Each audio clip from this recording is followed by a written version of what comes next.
उत्तरी दिल्ली नगर निगम के अधीन केशवपुरम जोन में एक समारोह के तहत अनुकंपा पर 59 दैनिक वेतन भोगी सफाई कर्मचारियों, जिसमें 5 कोरोना काल में कार्यरत सफाई कर्मचारियों के परिवारों के सदस्य भी हैं और उनके नियुक्ति पत्र जारी किए गए। इस अवसर पर केशवपुरम जोन के अध्यक्ष श्री योगेश वर्मा के अतिरिक्त माननीय सांसद डॉक्टर हर्षवर्धन, जोन के उपायुक्त डॉक्टर नवीन अग्रवाल, सहायक आयुक्त श्री पीके सिंह, अधीक्षण अभियंता श्री राजेश वाधवा, श्री एके सिंह व सफाई अधीक्षक श्री केसी शर्मा मुख्य रूप से उपस्थित थे। समारोह को संबोधित करते हुए डॉक्टर हर्षवर्धन ने कहा कि हमारे देश के प्रधानमंत्री श्री नरेंद्र मोदी जी की सकारात्मक सोच की वजह से ही आज हम निगम कर्मचारियों के हितार्थ काम कर पा रहे हैं। उन्होंने आगे यह भी कहा कि अगर हमारी सोच अच्छी होगी तो हमारी नीति भी अच्छी ही रहेगी और हम उस दिशा में कार्य कर सफल हो पाएंगे। मोदी जी ने जन कल्याण के अनेकों योजनाएं जैसे गरीबों को मकान, घरों में बिजली पानी के कनेक्शन, बैंकों में खाते खुलवाना आदि को लागू किया है, जिसका लाभ आज जन जन ले रहा है। अर्थात उन्होंने समाज के हर एक वर्गों को ध्यान में रखते हुए इस प्रकार के कार्य किए हैं। उन्होंने आगे यह भी कहा कि योजना तो हमारे प्रधानमंत्री जी ने बनाई, लेकिन उनको क्रियान्वित करने का कार्य नीचे के लोगों ने किया। अर्थात किसी भी योजना को लागू करने के लिए सबका साथ आवश्यक होता है। डॉक्टर हर्षवर्धन ने कर्मचारियों से अपील भी की कि वे अपने काम के प्रति ईमानदारी दिखाएं, जिससे निगम आत्मनिर्भर बन सके। वार्ड समिति के अध्यक्ष श्री योगेश शर्मा ने इस अवसर पर कहा कि आज तीनों निगमों को दोबारा से एक करने का श्रेय डॉक्टर हर्षवर्धन जी को ही जाता है और इसमें इनका अत्यंत ही महत्वपूर्ण योगदान रहा है। डॉक्टर साहब ने निगम कर्मचारियों के दर्द को समझा, उनके हितों को ध्यान में रखते हुए देश के माननीय प्रधानमंत्री श्री नरेंद्र मोदी जी ने व गृह मंत्री श्री अमित शाह जी ने निवेदन कर उन्हें तीनों निगमों को एक करने के लिए प्रेरित किया, जिसके फलस्वरूप आज तीनों निगम एक होने जा रहे हैं। श्री वर्मा ने आगे कहा कि हमारे देश के आदरणीय प्रधानमंत्री जी निगम कर्मचारियों के हितों का ध्यान रखते हैं और उन्हीं के निर्देश पर निगम कर्मचारी जो कि बेहतर काम कर रहे हैं उन्हें समय समय पर प्रोत्साहित किया जाए और इस क्रम में प्रत्येक माह अच्छे कार्य करने वाले कर्मचारियों को सर्टिफिकेट देकर प्रोत्साहित करने का काम केशवपुरम जोन कर रही है। मुझे मेरी मदर के बिहाफ पे ये कंपनसेशन लेटर दिया गया है, जो कि 1 साल बाद मिला है। 24 अप्रैल को मेरी मम्मी को 1 साल कंप्लीट हो गया, तो मैं बहुत बहुत धन्यवाद करना चाहूँगी दिल्ली गवर्नमेंट का, जिन्होंने मुझे ये लेटर देकर इस योग्य समझा कि मैं एबल हूँ इसको अप्लाई करने के लिए। तो बहुत बहुत धन्यवाद आप लोग का। ये नगर निगम की तरफ से दिया गया है दिल्ली गवर्नमेंट। तो दिल्ली नगर निगम को बहुत बहुत धन्यवाद मेरा। इस अवसर पर जोन के उपायुक्त श्री नवीन अग्रवाल ने कहा कि आज यह अत्यंत ही आवश्यक है कि प्रत्येक व्यक्ति समाज में अपना सहयोग दे। उन्होंने कर्मचारियों के कार्य के प्रति ईमानदारी दिखाने की अपील भी की और कहा कि अगर वे निगम को अपने कार्यों से सहयोग करेंगे तो निगम में कभी भी किसी प्रकार की कोई समस्या पैदा नहीं होगी। सर, हम यहाँ पे कितने लोगों को आवेदन दिया गया है?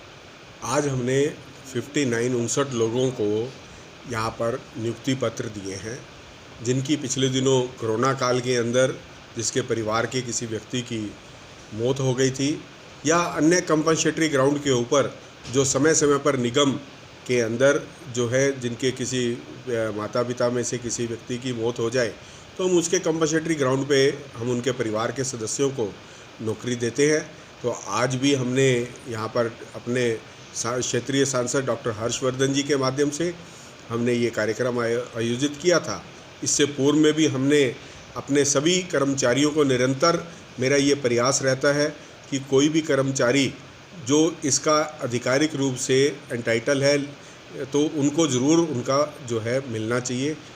तो आज हमने एक कार्यक्रम आयोजित किया था। उस कार्यक्रम के अंदर परिवार के सदस्य भी थे, हमारे क्षेत्रीय सांसद डॉक्टर हर्षवर्धन जी भी थे, हमारे क्षेत्रीय उपायुक्त डॉक्टर नवीन अग्रवाल जी भी थे। तो सर, जो हमारे सफाई कर्मचारी हैं इनको स्थायी रूप से क्यों नहीं नियुक्त किया जाता? देखिए, इसकी प्रक्रिया चल रही है। पिछले 3 वर्षों के अंदर हमने हज़ारों कर्मचारियों को हमने यहाँ पर किया है नियुक्त, लेकिन इसमें समय लगता है क्योंकि बहुत से कर्मचारी जिनके कहीं पर कोई कागज़ पूरे नहीं हो पा रहे, या इसमें पहले हमें दिल्ली सरकार का कोई सहयोग नहीं मिल पा रहा था, लेकिन अब हमने इसकी जो है इस प्रक्रिया को बहुत तेज़ी से शुरू कर दिया है और आने वाले दिनों के अंदर करीब 3-4 महीने के अंदर अंदर निगम के अंदर शायद ही कोई ऐसा कर्मचारी होगा जो है पक्का नहीं होगा।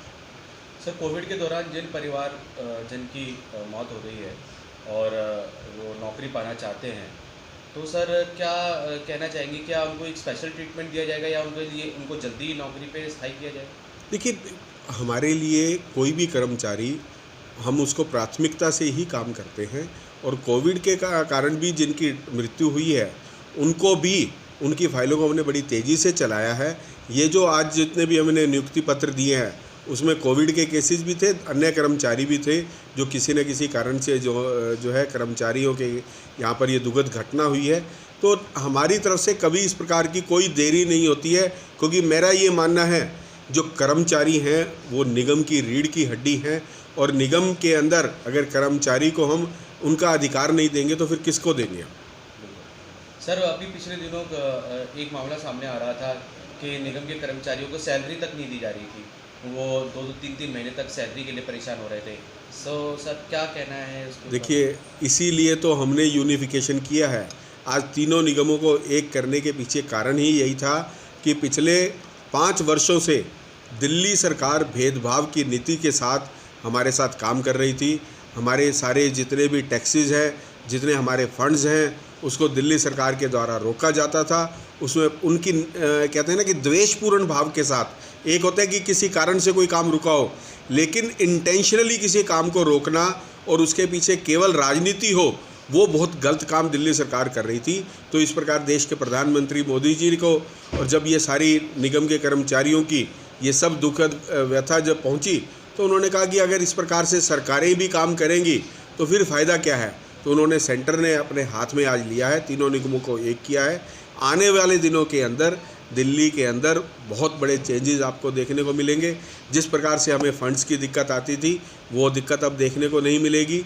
जिस प्रकार से भेदभावपूर्ण नीति होती थी, दिल्ली सरकार द्वेषपूर्ण काम करती थी, वो अब कहीं नहीं हो पाएगा। तो आने वाले दिनों के अंदर दिल्ली को एक बहुत ही अच्छी अनुभूति होगी और निगम अच्छे से काम करेगा। सर, फिलहाल सफाई कर्मचारियों को क्या क्या सुविधाएं दी जा रही हैं? देखिए, सफाई कर्मचारियों को उनके हितों को ध्यान रखते हुए प्रत्येक प्रकार की सुविधाएं दी जा रही है जिसके लिए वो एंटाइटल हैं। कोई भी ऐसा काम नहीं है जो उसके लिए हम ना दे रहे हों, लेकिन जहाँ तक सिर्फ पक्के कर्म करने की उसकी जो प्रक्रिया थी उसमें समय लग रहा था, उसको भी हमने 3 वर्षों की, अगर आप देखोगे और पिछले 20 वर्षों से देखोगे, हमने पिछले 3-4 वर्षों के अंदर इस काम को बहुत तेज़ी से किया है। उस कोरोना काल के अंदर भी आपने देखा होगा, 2 साल का जो कोरोना काल था उसमें भी हमने अपने कर्मचारियों को पक्का किया है। तो वो हमारी सोच को ही बताता है कि हम कर्मचारियों के हितों के लिए लड़ते रहते हैं। सर, इनका जो आंदोलन चल रहा है सफाई कर्मचारियों का, इस आंदोलन के विषय में आप क्या कहना चाहेंगे? देखिए, जो ये आंदोलन है, उस आंदोलन के अंदर आपने देखा होगा कि बहुत सी उनकी ऐसी मांगें हैं जिसके लिए कहीं ना कहीं फ़ंड की कमी रहती थी और फंड दिल्ली सरकार दे नहीं रही थी। और उसके साथ साथ दिल्ली सरकार जो काम करती थी वो कुछ ना कुछ कर्मचारियों को राजनीतिक रूप से कहीं ना कहीं भड़काने का भी काम करती रही है। तो ऐसे में, लेकिन मैं कर्मचारी संगठनों को बधाई देना चाहूँगा कि पिछले 1.5 वर्ष के अंदर ना तो कोई स्ट्राइक हुई है, ना किसी प्रकार का कोई काम रोका गया है। तो ये दर्शाता है कि हमारी नीयत साफ है, हम लोग कर्मचारियों को हितों के लिए खड़े हैं और उधर दिल्ली सरकार इनके साथ राजनीति कर रही है। तो अभी आप क्या सुझाव देना चाहेंगे सर सफाई कर्मचारियों के लिए? सुझाव तो मैं केवल यही देना चाहूँगा कि हम और आप, चाहे हम कर्मचारी हैं, चाहे हम लोग जनप्रतिनिधि हैं, हम एक दूसरे के पूरक हैं। हमें एक दूसरे के लिए दिल्ली की जनता को ध्यान में रखते हुए हमें दिल्ली को स्वच्छ बनाना है, सुंदर बनाना है और बीमारी मुक्त बनाना है। तो हमें एक दूसरे का ध्यान रखना चाहिए। जब तक आप हमारे साथ हो, हम मिलकर दिल्ली को सुंदर और स्वस्थ बनाएंगे।